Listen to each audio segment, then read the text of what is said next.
Football ম্যাচে নিশ্চয়ই দেখেছেন ফুটবলাররা ড্রিঙ্ক মুখে নিয়ে আবার মাঠেই ফেলে দেন। অদ্ভুত মনে হলেও এর পেছনে আছে স্পোর্টস সায়েন্সের ট্রিক। এই কৌশলের নাম কার্বোহাইড্রেট রিনসিং। বিশেষ এনার্জি ড্রিঙ্ক 5 থেকে 10 সেকেন্ড মুখে রাখলেই মুখের নার্ভ ব্রেনে সিগন্যাল পাঠায় যে শরীর নতুন শক্তি পাচ্ছে।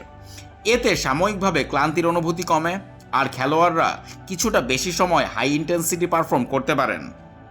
তাহলে গিলে খান না কেন?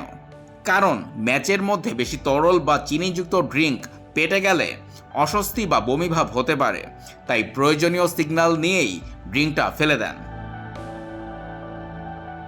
তবে এটি কোনো ম্যাজিক নয়, সাময়িক সিগন্যাল মাত্র।